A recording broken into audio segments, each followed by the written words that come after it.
to a pandemic-driven market. What is on our wish list, and can you even really have a wish list if you lose 15 bidding wars? So I guess, what compromises are buyers making to get houses, and where are they going? So joining me today is Renee Funk, founder of the Funk Collection at EXP Realty. She's a real estate agent in Orlando, serving the Central Florida market. We're also joined by, next is Michael Lane. He's the president of Showing Time Software, showing software and market SaaS service provider for the residential real estate industry. And Amanda Pendleton, Zillow's home trends expert. So unfortunately, we're supposed to have Marilyn Wilson from Wave Group, but she was unable to make it to the conference. So without further ado, I'd like to get started. My first question is actually for Renee. I'd like to start with you as our eyes and ears on the ground. Buyers have been slogging through a seller's market with very low inventory and ever-rising prices. So how are they holding up? First of all, thank you for, oh my God, do you have good enough audio? Yes, sir. Thank you for having me. I'm privileged and honored to share some time with all of you. Buyer fatigue is real. Get closer to the mic, please. Yeah, it doesn't sound like it's Is that better? A little bit. Tap the button. There we go. Too close. Thank you for having me today. I'm extremely honored to share some time with all of you. And as a real estate agent in the Orlando, Florida market, we have had quite a challenging but interesting 18 months.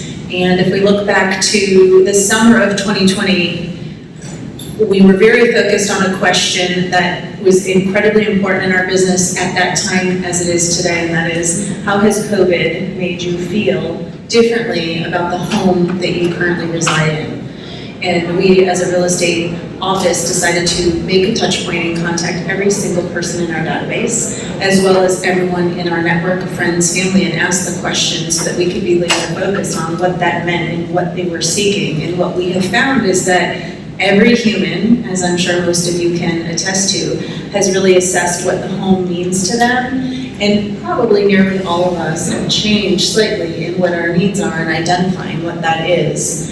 As a real estate agent, it's incredibly important to ask the right questions and peel the layers back to help the home buyers be efficient in their home search and to really serve the best opportunity as they're searching for a home in a low inventory market. And so, where is their morale if and I don't know if you can speak to the Orlando market specifically, and then, Amanda might want to weigh in on the larger market, but where is their morale when prices are rising and what they can get for their dollar is not as far as it was several months ago, and there's just fewer options and they're losing bidding wars? As a real estate agent, a question that we really pose to our buyers first is very different today than it was 18 months ago, and that is, Mr. and Mrs. Buyer, Mr. Buyer, Mrs. Buyer, we have to get really intimate really fast. And by serving you at the highest level as your real estate agent, we have to ask some very key questions to make sure that we can identify your goals, both from your wish list as a home buyer, but also your financial goals. And what we're finding is that the morale can slip because it can be frustrating as a home buyer to identify that you perhaps cannot afford the same type of home as you could have years ago. But the other data point to consider is that there are many drivers that are indicating the home values will continue to increase. I'm speaking through the lens, especially in Central Florida. And now is as great a time as ever to dive in as a buyer and realize that we can find you the home that you're seeking. We may have to be a little bit of a shift on our wish list, but we can make that happen. And so to speak to that wish list, Amanda, a year ago, buyers were coming out of lockdown and hunting for homes with more space. Specifically, buyers wanted two offices for both partners. They needed high-speed Wi-Fi so their kids could go to school at home. They wanted a lofty outdoor backyard so they could entertain their friends and socialize. Are we still seeing those kinds of wishes? Is that what they're still looking for? today, or has it evolved now that kids are back in school, people are sort of heading back to the office haltingly? Yeah, no, absolutely. And I'll go back even further because pre-pandemic, what we saw is that all buyers wanted modern farmhouses, they wanted shiplap, they wanted barn doors, right? They wanted all those cosmetic upgrades, and then boom, the pandemic hits. And now they want functionality. They want their homes to work for them. So, Zillow research found that over the past year, buyers have paid a premium for homes that have higher end kitchen and bathroom amenities. So think, steam ovens and freestanding bathtubs, quartz countertops, things like that, suddenly became really important because they made that space a lot more functional. I think we're going to continue to see that in 2022, but buyers want that and more, right? So they're looking for retreat spaces in their own homes. They want a place where they can relax and recharge and unwind, like a meditation corner or a backyard gazebo or even a she shed. I think these amenities are going to be really popular. We think that sustainability and eco-friendly materials are going to become increasingly popular because during the pandemic, we all reprioritized what was most important to us in our lives, and people really want to live out those values in 2022. So, they're going to want that drought-resistant yard or those energy-efficient appliances. And so if the prices are going up and they still have this very lofty wish list, how further afield are they going? So a year ago, again, we were seeing people moving out from the city center, same sort of local, but maybe moving from Manhattan to Brooklyn or further out in Brooklyn in the New York market. What are they doing now? Are they still continuing that search, and are they going even further? Michael, what are you seeing? Where are they looking if they're looking further out? Great question. So if you know showing time, what we do is we help the agents once they start working with the buyer to book all their showings. And a couple years ago, we started publishing reports about, where's the showing activity, how's it trending, and we just had, the last 2 years, we've had more and more information requests. So we got together as a team a few months ago and we said, well, what would be some unusual metrics that we could create that would give us an eye on where are the busiest markets? And so one of them, the most interesting one I thought was, we made a list of the 300 sub-markets where we provide appointment making services. We scheduled 89 million showings in the last 12 months, and we said, let's rank them based on the total number of showings in the first week on the market. We want to make a list of markets that have more than 30 showings in the first week, which basically means that every single day had a full calendar. And what we found was very interesting. It was, I'll just rattle off a couple of the cities. Grand Rapids, Michigan, Pendleton, Wisconsin, Coeur d'Alene, Idaho, Provo, Utah. And we were trying to figure out, okay, what do all these places have in common? Relative affordability, right? So these are more affordable places. Many of them are not too far from, a major metropolitan area. Like, I've got to believe that, Coeur d'Alene is getting people moving from Seattle, from the Pacific Northwest that want to be nearby in a beautiful place. Same thing with Appleton, Wisconsin, like the Northwoods, Wisconsin. I'm a Chicago guy. People that want to leave Chicago but not be too far away, about half of them go to the Northwoods of Wisconsin. So relative affordability is a big one. And so Amanda, how are those markets then faring? What are you seeing in those areas? Yeah, we really have seen this move toward relative affordability and year-round outdoor living. So for people who are making out-of-state moves, we've seen a real surge in the Sun Belt, so Phoenix and Austin and Raleigh and all those places, because they do offer that relative affordability and they offer nice weather. From April until October, Austin saw the highest quarter-over-quarter home value growth nationwide. But then, from October on, it was some of the smaller metro areas, some of the places Mike was talking about. So Fort Myers, Florida, Sarasota, Florida, were the top for home value growth quarter over quarter. So I think people are now starting to look a little bit farther afield and say, well, maybe I can't afford Phoenix, but I can afford Tucson, or I can afford San Antonio, but I can't afford Austin. So, I think people are stretching their search parameters in order to find affordability. And Renee, if you want to speak to the Florida market, how does that play out in Orlando? In Orlando, the affordability, when we look at that data, a consideration we have to assess is that if we go back to 2008, 2009, 2010, in the midst of the financial collapse, and we compare to what now has transpired over the last year, we are in Orlando just now starting to see a recovery with that appreciation of the difference in between the 2 years. We are very bullish on Central Florida. There are many markets within Central Florida that are still very affordable and that we have just only recovered from that time period. We also have a mix of second home buyers. We talked a little bit about our foreign national buyers that are coming into the marketplace to buy second homes and vacation homes through the Airbnb model, if you will, which has really existed in Central Florida for decades, long before the app came into play. And so I wanted to talk a little bit about how we're shopping for homes. So early in the pandemic, there was a huge shift to online shopping, right? And you know, for a long time, open houses were canceled. I imagine a lot of them have come back.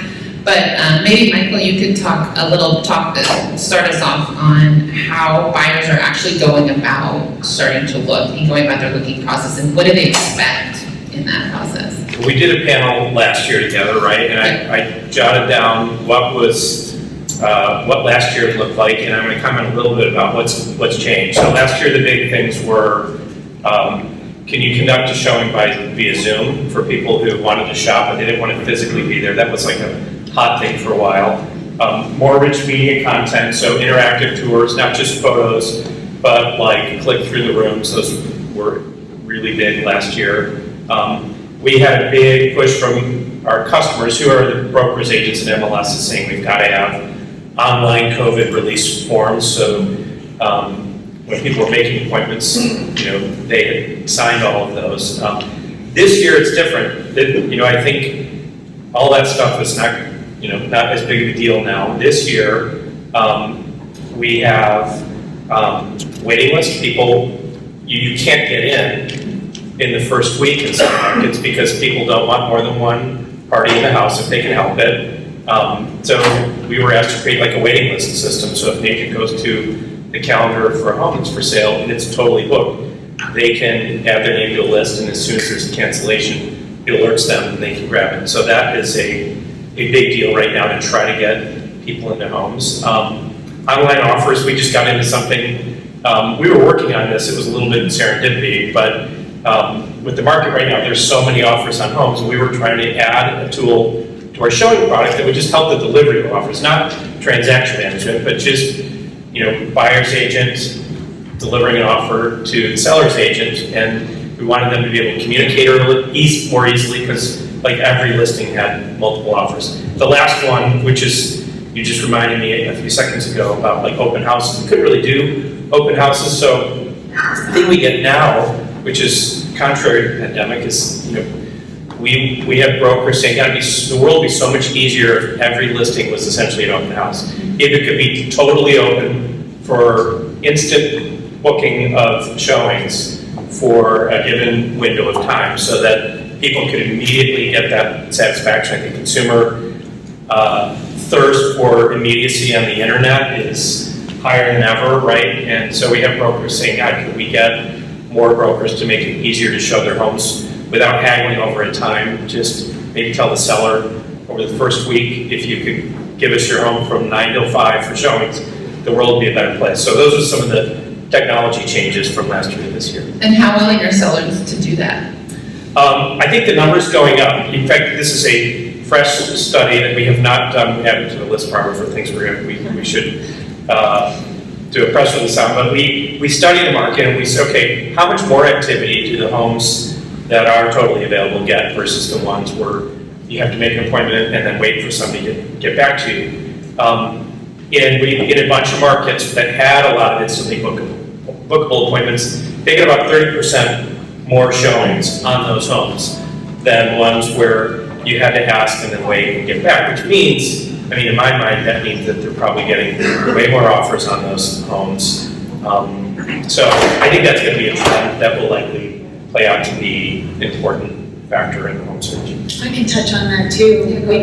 In Orlando, we made a shift about 9 months ago that we went to a model. We would list properties on Thursday. Thursday's typically going to be your most ideal day to list a property. And then most of our sellers will give us the opportunity to say Friday, Saturday, and Sunday. The seller will vacate the property so that we can schedule showings, to your point, right? We're seeing the flexibility in the sellers, that when you present it from a way of we can maximize this time together, we will have full access to the property, and then if and when multiple offers are presented, we can suggest that all offers are entertained and reviewed on Monday and Tuesday. That format has been a huge improvement in not only the service we're providing, but managing and setting up the expectation for the seller to have a more seamless experience. And what do you find buyers are looking for in the listings they see when before you show them the property? Do they want, given that we have a world of Instagram and Pinterest,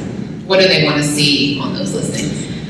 Going back to the question of how COVID made us change the way we feel about our home, the commonality is everyone had changed their thought process. We see a large number of buyers that are wanting to upsize. We also see many buyers that are wanting to downsize and create more simplicity in their space. We've seen a demand for dual offices. I think that the two of you have shared that. And having more flexible workspaces. We've had inquiries coming in that are notable to say, we want to have a plug-and-play Zoom room, essentially creating that home studio experience. Having these flexibilities which blends the line between are we working from home and how we think about our home for that workspace, as compared to going into the office, is something that's been very important. And Amanda, do you want to speak to this as well? Yes. Let's get your thoughts from Zillow. No, when you talk about what buyers are looking for online, I mean, online curb appeal is the new curb appeal now. This past year, 95% of buyers did some part of their home search online, right? And when you think about it, that's really changed buyer expectations. When you think about who the buyer is in 2022, they want everything available to them at the click of a button. When you think about the old way of shopping for homes, we used to have to load the kids into the minivan and go from open house to open house to open house every single weekend. Well, now you can do a lot of that legwork online. You can take a virtual 3D home tour, get a really immersive experience of a home, and then you can winnow down your options. So, you're touring for fewer homes, and you can be more selective about the homes that you do see in person. And I think that's saving people time. And even when this pandemic is long over, and who knows when that's going to happen, I think that the buyer's going to come to expect that. They want everything easily accessible. They want it to be digital. They want the experience that they have with Amazon Prime. They want that in real as well, right? And so what does online curb appeal look like? Hopefully you see, right, you had to put in new hedges and paint your front door. So if you're doing it online, what is the image of it? Tell me a little bit more. Yeah. So online curb appeal, it's really about sort of focusing on the features that buyers are looking for. It's presenting your home in the best possible light. And I think it's sort of making sure you're investing in that professional photography, making sure you're investing in, say, drone photography. You've got to have that 3D tour now. It's a full media package attached to a home that buyers and shoppers have come to expect. So it's really highlighting what makes your home sing and highlighting the features that are particularly appealing to pandemic-era buyers. I have to second that, because when you think about curb appeal from a residential standpoint online, there's obviously steps that the seller can take to make sure that their curb appeal is amplified and in its best light. A large part of the responsibility falls on the realtor, falls on the responsibility to make sure that listing agents are well equipped to understand the marketing and understand, to your point, that the presentation of the home. Sometimes sellers will give a push to say, let's go to market quick, let's get this property listed, and some small tweaks that we as marketers in the field of real estate can do can really set the seller up for success, which is focused on the photos, the marketing package, the full media, checking every box and making sure that 360 tours are done and giving the full presence online that will set the seller up for success. And then I want to talk about the time pressure buyers are under. And Amanda, maybe you can start us off about how long do buyers have to make a decision? I have talked to many buyers who are losing bidding wars left and right. and all offers are on the table before the open house. So what kind of time do you have from the time the listing goes up, the Renee puts it up on Thursday, to the time best, final and best offers come in? What are you looking at? Well, so the number is different in every single market, and things are getting better. Right now, the time from when a home is listed for sale to when it goes under contract is 10 days nationwide.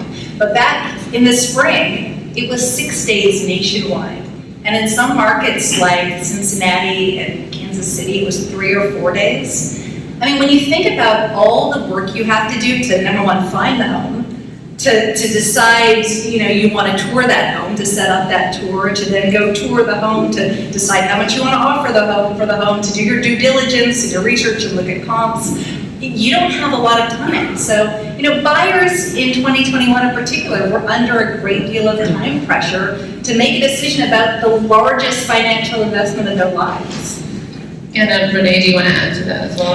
I would add to that in the same light as the responsibility in many cases can and should fall on the real estate agent and being a professional to sit down and have the right conversation with the potential buyer, setting them up for success. You are correct. The timeline to get into action when they fall in love with the property or identify a property that would work well for their family's goals, that timeline can be incredibly hot and incredibly fast. The realtor really needs to sit down and have the right conversation to manage their expectations and set them up for success on what it looks like before they even enter into the marketplace.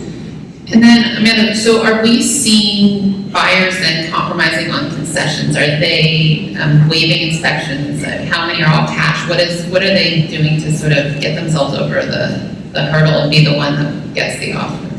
So we found that on average, buyers are making 2 offers before they're successful, which is, I think, lower than a lot of people would expect, because anecdotally, we hear these horror stories about people submitting 10, 12, 20 offers on homes. And 88% don't waive inspection contingencies. So the vast majority of buyers are not making these risky moves, and I think that's good news. But they are having to compromise. And they're mostly compromising in terms of location, deciding that if I want to get everything on my wish list, I have to live a little bit farther away and my commute's going to be a bit longer.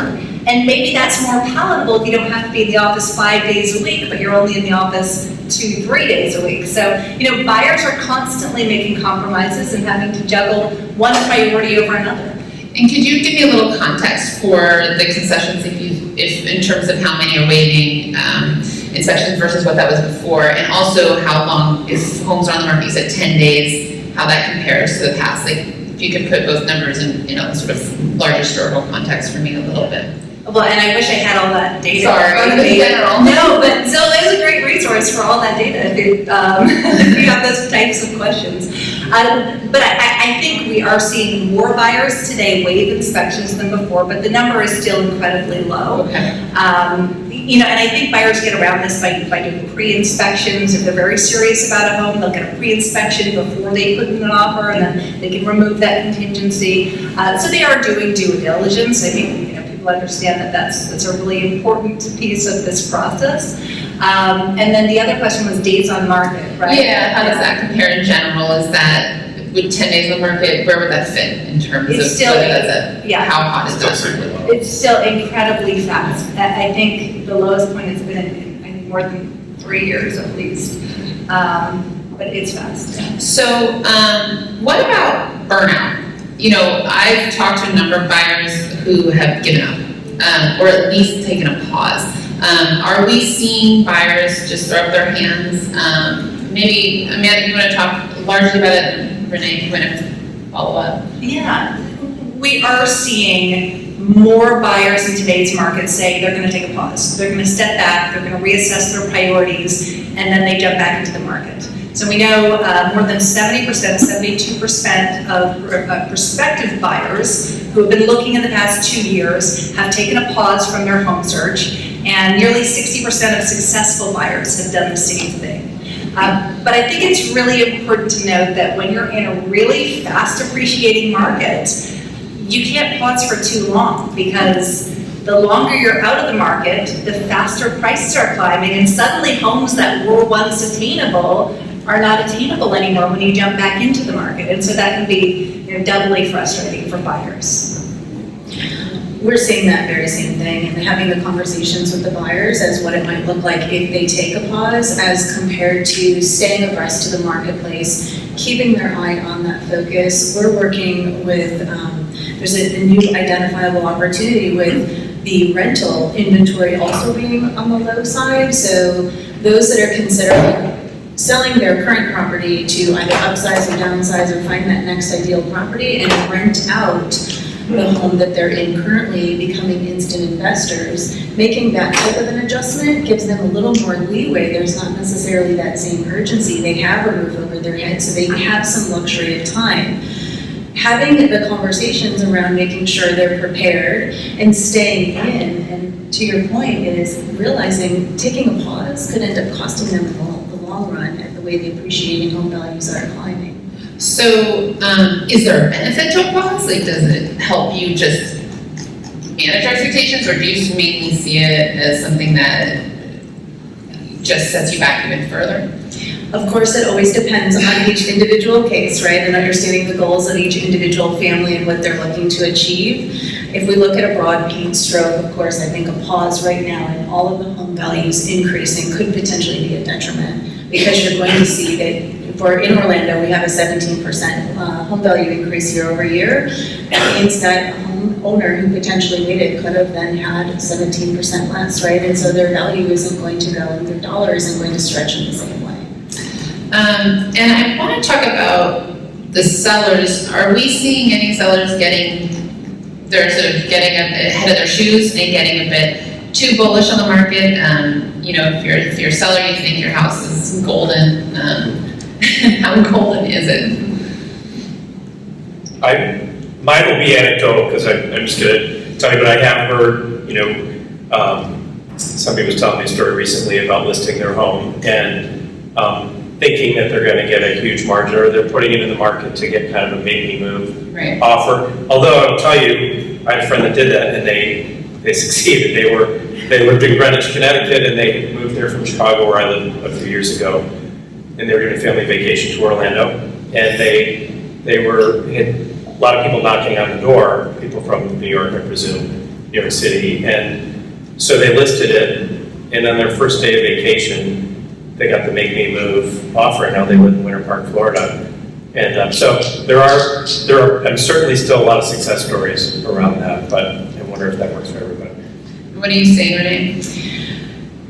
In this immediate marketplace that we see traditionally over the holiday period, we can experience a little bit of a downturn in inventory in a normal market. We're seeing an additional decrease in the marketplace currently of the homes that are on the market right now.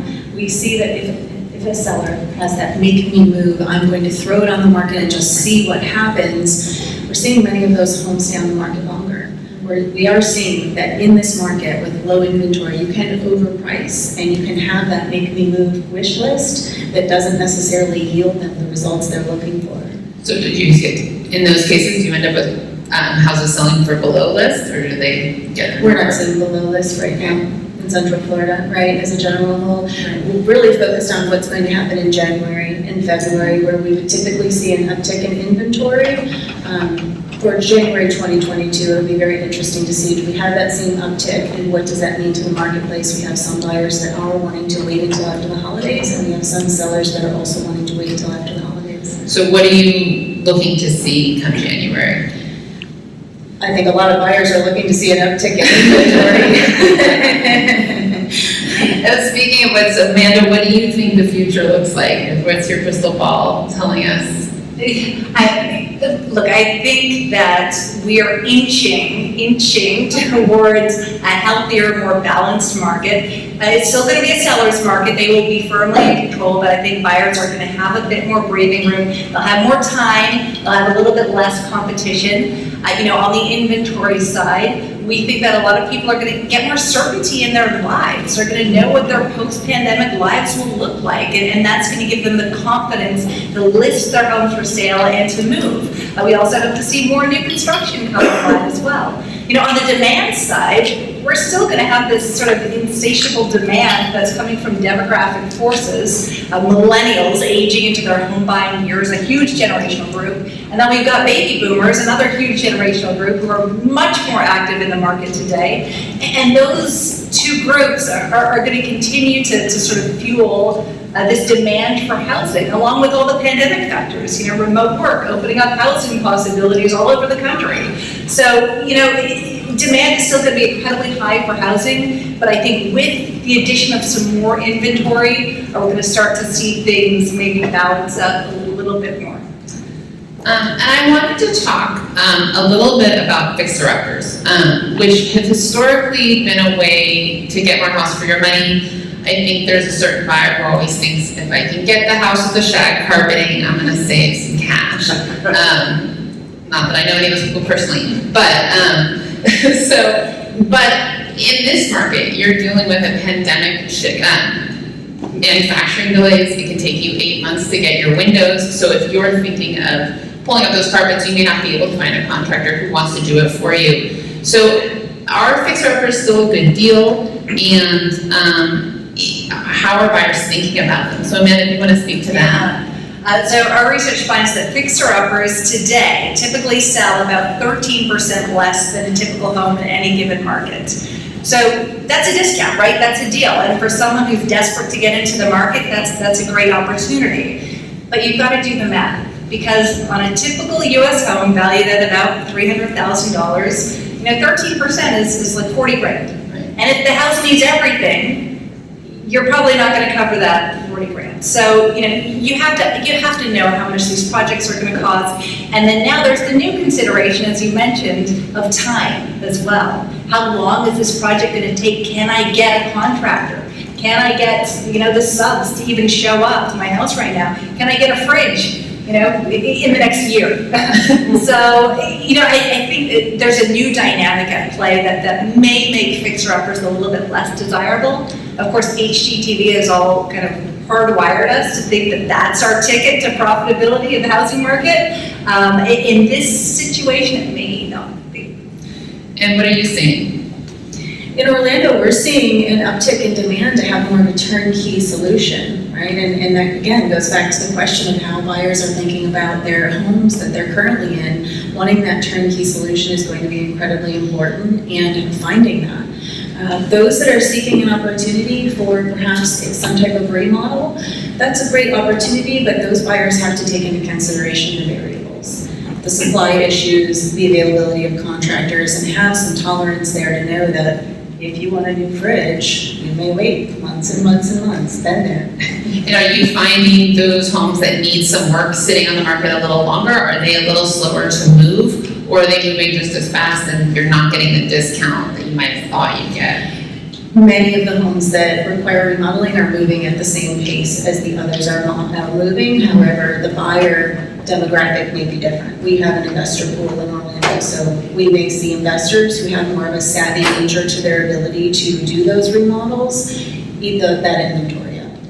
And I wanted to try to talk a bit about the vacation market. So a year ago, a lot of folks were moving into their vacation homes, buying vacation homes, especially since their kids were maybe going remote for a full year, and they were seeing the vacation home being growing in size. Florida's obviously a hot vacation market. I don't know why it would be that way, but so what are you seeing in Orlando? Is it still what it was? Is it even bigger than it was? Did it peter out?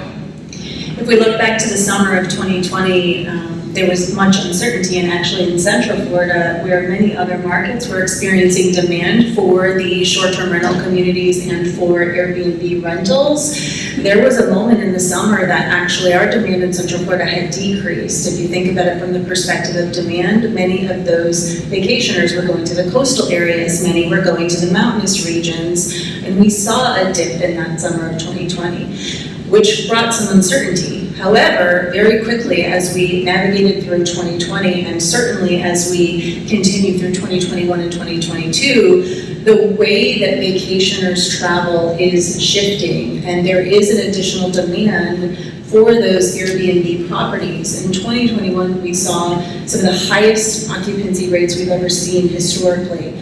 Many property management companies were reporting occupancy rates in the 90%, which is incredible demand.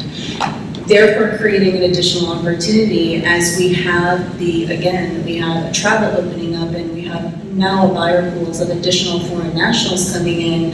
What we're seeing is the Airbnb model completely explode again. And the demand is there, both from the buyers who are buying the properties as well as the vacationers who are coming into Orlando and saying, yes, I would prefer to be in an Airbnb as compared to a hotel. And is that vacation market putting pressure on the primary home market as well? Is it taking some of those homes out? For our market, that there are two completely segments, and a lot of that is driven by zoning, right? And so when you look at areas that are zoned for short-term rental communities, many of those do not have mixed use with primary residence, and then the flip would be the same. So many of our primary residence markets that are zoned appropriately do not allow the short-term rental zoning, so they're completely separate.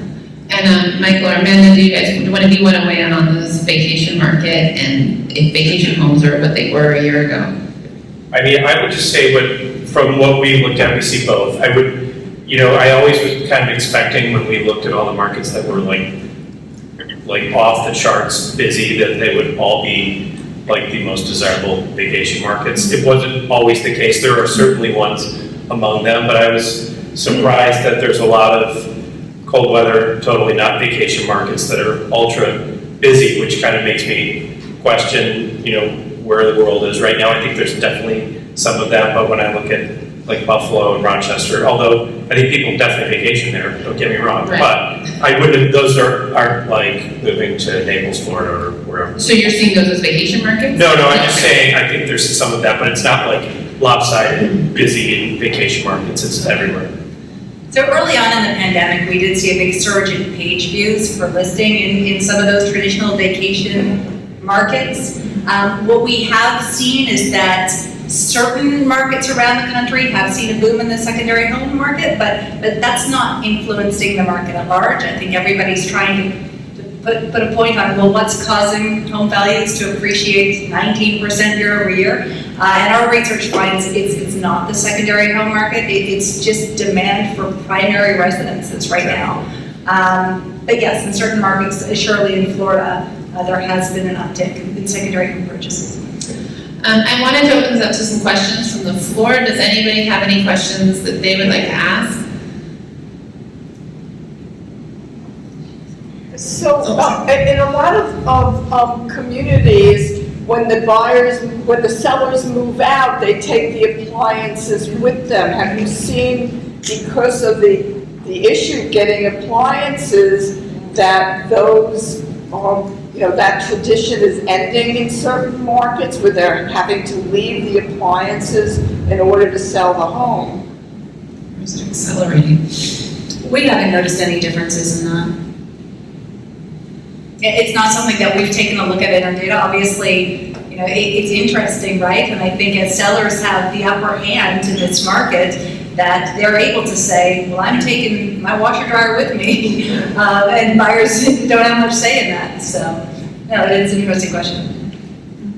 I want to follow it up also. I mean, I've been looking with my daughter, but I'm the one online all the time, looking for a house for her in the Cleveland area. And I keep seeing what I call lipstick on a pig, where somebody has come in and, bought a crappy house, painted it gray, put in, stainless steel appliances, and now they're asking another $100,000 for it. Over what they pay. I bet they're getting it. And they're getting it in a lot of cases. And it's frightening to me because when I go on the county websites, I don't see permits for any of the work that they've done, even if they, add something. And I'm wondering if what's behind the walls of these homes, and what's going to happen. Are you seeing issues where these, flippers are flipping? Issues around permitting being pulled? Well, the permits or, backlash from the county or from the buyers that they didn't feel, or even the home inspectors that you inspected my home, but you didn't tell me. during due diligence period, then the buyers had the ability to double check, and it is double checked if permits have been pulled on the property. So that's during the due diligence period to make sure that the buyer's protected and that everything has been documented on that property for potential updates that have been made that would require a permit. Yes? Hi, well, just a quick note on that. My daughter bought a home, and I bought her a washer and dryer as a gift, and they were hooking it up. And they came out and they said, there's no water. I said, what do you mean there's no water? And so they turned the little faucet, she doesn't come here, hooked it up, no water. And so they found out that it was like a fake little faucet. They forgot to put the piping in. And fortunately, she's an attorney. She was on the phone with the developer like that Sunday and said, I'm giving you 5 minutes to get over here and get a pipe in, get plumbing to my washer and dryer. But my question for you was, smaller houses, and I'm from Texas, and we never bought any smaller houses in Texas, but you all see this, what? Can we say the small house movement or the smaller house is dead? I don't know if it's dead, but on the whole, pandemic era movers are moving to larger homes and homes in more affordable zip codes. Honestly, at this point, I think a lot of buyers just want to enter the market, right? They want to get their foot in the door. They'll compromise on size of home, right? But when it's time to move up, buyers, especially pandemic era buyers, are looking for larger homes. Yes? Somebody mentioned HGTV a minute ago on the panel. I was just curious to know, has that type of programming in Netflix, like Selling Sunset, Million Dollar Listing, New York, LA, create an expectation level that's not real world with some of your clients? 100%, right? So, absolutely. If we look at it from the perspective of the reality TV shows, even from an agent perspective entering the marketplace, that it does seem like it's a very easy and simple process. See 3 homes, write an offer, win the bid, right? Another interesting aspect to look at it from all of the documentaries, especially in the Orlando market, is the perception of what can take place as an Airbnb owner. Because we have a website that we built as a real estate team in 2007 that has fielded us amazing business since that time. And we have about 40% of our annual revenue as a real estate office that will come from that second home market in short-term rental communities. We field an incredible amount of phone calls from the potential buyers that say, I just finished watching a show and this Airbnb model looks like a lot of fun, right? And I'm going to become multi-millionaire from purchasing one. So it can actually be a detriment, but also knowing the realtor needs to step in and make sure that all of the information is provided and that we're knowledge brokers so that we're entering into a potential marketplace with a buyer who we can set them up for success based on their expectations being realistic to their goals. And so, which maybe gets to this whole question of how do you temper expectations? Because you have one, which I think is very true of HGTV, Netflix, everybody's in on the fantasy dream home. And also, we all want a fantasy because we're living in our homes so much more than before, and your prices are going. How do you go about tempering expectations, or at least bringing those buyers to reality without depressing them or losing them? I was saying that he or she, as real estate agents, who asks the best and most thorough questions of our potential customers, is going to earn the best relationships and set our customers up for the best success. And I think a lot of what that comes down to is making sure our buyer consultations are very thorough, making sure that we've asked all of the correct questions to identify what the buyer's goals are, what they're seeking to achieve, and knowing that we can deliver on an opportunity for them that makes sense based on their expectations. And actually, this brings me to another question, which is we talked earlier about the online curb appeal. So if you have, cameras are amazing, right? They can do amazing things. I love those filters. I look 10 years younger.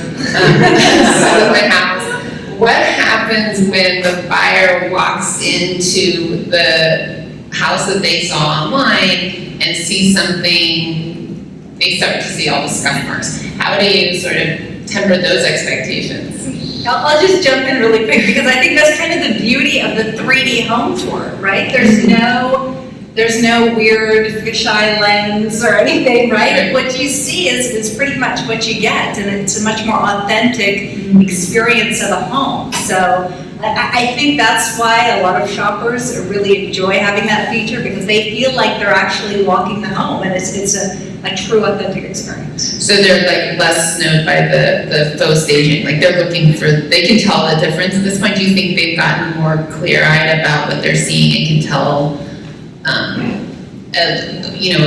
a well-staged home that is legitimately what it is versus one that? Well, I think it's sort of a combination of these technologies, right? At Zillow, we have a feature where you can toggle between the floor plan, and you can toggle between the 3D home tour and the still photos. So you're looking at a gorgeous still photo, and then you say, okay, wait, let me see what this actually looks like. You can click through to the 3D home tour, you can kind of walk around, and then you see where you're at in the floor plan, and you say, oh, well, the bathroom shouldn't really be here, this is a little odd.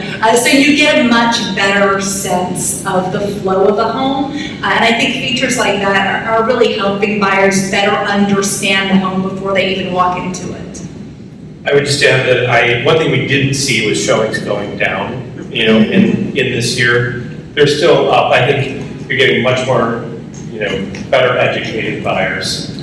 But I think that, I don't think they're fooled by the pictures. They're still looking, and if there are, it's not convincing them to look at fewer homes. I think they're. So they're still pounding the pavement as much as they always were, but they're also looking at more homes. I think so. I haven't seen any data to the contrary that showings are going down because they find a dream home purely online, Or actually, back to back. You're all sticking to the topic very well, which is today's buyers. But if I have a client, for example, who's about to build a medium-sized project, who's the first house was delivered in 2 years, and the last house in 2030. Okay. You who have experience probably 10 or 20 years, can you project forward what you know about the, not only the millennials, as you said, when they're in the market, but the Generation Z is now graduating from college? And you thought about what that might be for them. And by the way, no, just pure speculation, but my clients begin projects now, and they need to know what 10 years from now is like, essentially. Any thoughts about that? Well, yeah, you say home trends really reflect what's happening in the outside world, right? For example, now we're in kind of this period of chaos and uncertainty, and I think that's why people are really looking for comfort and calm at home. And so to be able to kind of predict what the outside world looks like in 10 years from now, 20 years, it's really challenging when you're having to pick, features and amenities to put into a project right now. What do you know about your kids, for example, the Generation Z? What are they like?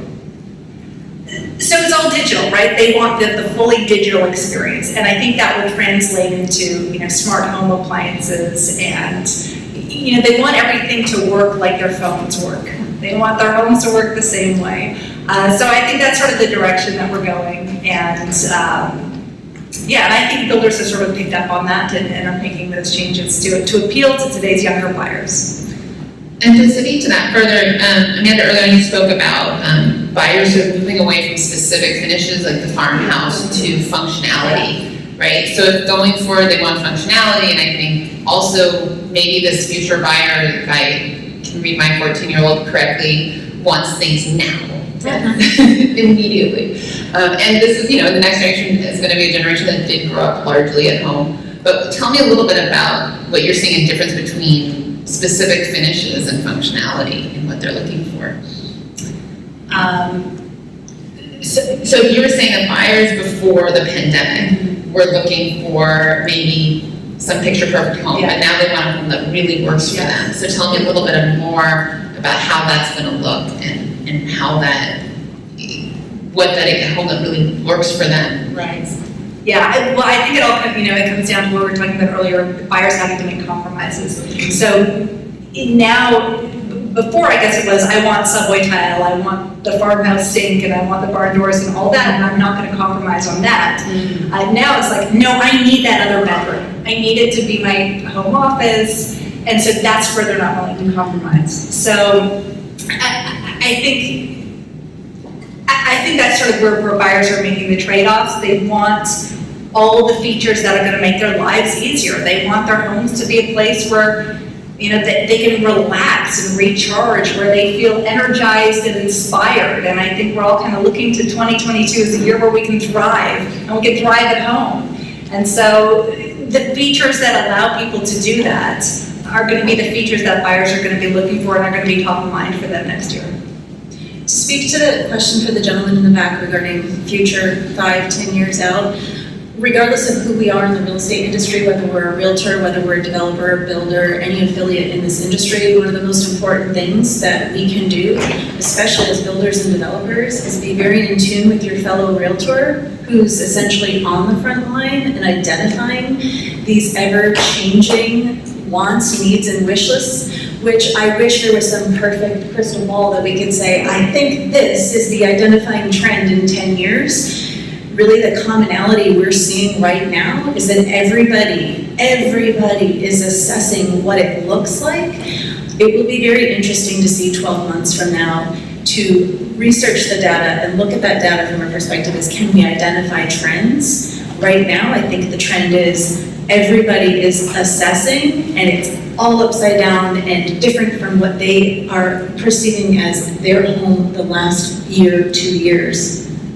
You should tell them, we were in the green room talking, getting ready, and you were telling a story about getting an Uber. You should tell them that. But in the concept of a commute, just kind of answer, I mean, you're stewing over that question in the back, which I thought was really thought-provoking, but the concept of a commute will probably change permanently, right? We were talking in the green room, so. So yeah, tell the Uber story. Okay. I I wanna make sure you're Go okay. I'm all for it. Really interesting data point. For the last few years in different real estate conferences, conversations have been shared around what it looks like when we have autonomous vehicles and we have self-driving vehicles and what that can do to the home, the residential real estate market. About 4 weeks ago, I was in Vegas at a real estate conference, and I pulled up my Uber app, and I was given an option that said, would you like a self-driving vehicle? So your first option, and this was 4 weeks ago, your first option, which by the way was about No driver. 25% more affordable than the Uber with a driver, right? No surprise there. Would you like this self-driving vehicle to take you from your resort to the restaurant that I was going to? Of course I said no thank you, I'm not quite ready for that. But it made me remember the many conversations I've had at real estate conferences for the last few years, is what does that look like in residential real estate? From an Orlando, Florida realtor, who we do not have the same infrastructure that perhaps you have in New York, where commuters are relying on rail and other types of commuting that allow them to compound their interest during their drive. If I have a self-driving vehicle, will I perhaps have a further commute to work? Because while that car is driving me to work, I can compound my interest and go ahead and get some work done. Also, what might that do to impact your floor plans? Do we need the same number of cars? I have a 3-car garage. If that trend continues to evolve and grow, do I still need 3 cars and a 3-car garage? Or does that garage space then become something different? It's definitely coming, right? Autonomous. Well, it just happened. Yes. Got a follow-up question. Pre-COVID, markets like Florida, New York, and California were heavily reliant on foreign buyers. COVID shut that down to a grinding halt. Are you seeing foreign buyers, cross-border transactions coming back any kind of scale yet? Well, so November 8th was the day, right? And so we fully anticipate that the travel will continue to increase. From our perspective, the buyers in the marketplace for second homes and investors in Central Florida are highly driven by whether or not those buyers and investors can actually travel to Central Florida. So you are correct, it was almost at a standstill for the last 18 months. When we look at our interest in January and February and as we proceed into 2022, we're very interested to see the marketplace has by and large been just domestic. And now we're going to have our foreign nationals that have an affinity, many of which have an affinity for Central Florida, coming back in and creating more of a demand for Central Florida real estate. Amanda, did you want to add to that? No, we actually, it's something we don't track in Zillow, so I don't have any data like that. Okay. And so then, if you want to go a little bit further on that, what pressure is that going to put on your Florida buyers, your domestic buyers who are already sounding like they're under a lot of stress? Another incredibly important data point to not take that pause. And then I want to go back to the Uber. You do? I do. I was never against Uber. One thing I can't entirely get my head around, and I have been wondering about this the entire pandemic, is there has been this rush from our cities to sort of readjust, to have more space because we're all working from home. But presumably our bosses are going to maybe call some of us back to the office at some point. What do you see happening with this move for people sort of, I talked to a number of people who moved from New York to Philadelphia. They're going to have a 2.5-hour commute one day, maybe not, but maybe they will, or maybe they'll get a new job in Philadelphia. I don't know, but what do you see happening as the world reopens, as offices start to normalize, if that happens, with those buyers who've made substantial moves without changing jobs? So, we believe that the future of work is remote in some capacity. And what we're seeing is that buyers are sort of anticipating that maybe they'll have a hybrid type work situation. And so the areas in the most expensive metro areas in the country, the communities that are seeing the highest home value growth, are 60 to 90 minutes outside of city centers. Mm-hmm. So it's, we call it the donut effect. If you look at like a real estate heat map, it's that donut 60 to 90 minutes outside the city center. But in the most affordable metro areas, like Detroit or Cleveland, it's the areas closer to the city center. And it's all about this rush toward relative affordability. People are moving to areas where they can afford housing, because if you don't have to be in the office, again, 5 times a week, you can be in an area that may provide a bit of a longer commute. And I think that's also where buyers are compromising with these accelerating home values and rising home prices. That's the compromise that they're most willing to make, especially in a world where, maybe they're not 9 to 5 anymore. And to a separate point, pre-pandemic, there was a long trend toward the walkable community. There was numerous stories, many of which I wrote myself, about millennials want to be small. They want to walk. They don't want their baby boomer mom's big McMansion. They want something small and walkable. Is that dream gone? Is that over? Have they totally flipped and that walkable community is permanently no longer desirable? Is it just unaffordable? Tell me where that fits in. Now, I think all of those amenities that make city life great are still really desirable. I mean, people still want to go to restaurants, they want to go to bars, and they want culture, and they want nightlife. They want everything, and that's why I think urban centers are going to continue to be vibrant, because people want all those things. They want the walkability. I think what we've seen is that oftentimes, this is just sort of life stages. You settle down, you get married, you have kids, and then you want a bit more space, and you move a little bit farther out. The pandemic sort of accelerated that decision-making process, where millennials who may have been living in the city and want all the city amenities said, well, we know we're going to move out to the burbs in 4 years from now, maybe we just do it now. And you see suburbs responding, right, providing those amenities for all the new young folks who are moving in. Do we have more questions from the audience? I think we're good. So we're has to go a little longer. Renee, can you tell me a bit? I know you said you are buying a house or in the market. How has that affected your changed or had an impact on your sort of compassion for your buyers? Oh my goodness, being a buyer in the marketplace and having my realtor hat on has increased my empathy and increased what we normally would call our consumer hat moments as realtors. We've always talked and coached realtors to be aware and really full body experiencing whenever we're a consumer of any service provider so that we can continue to improve the service that we provide.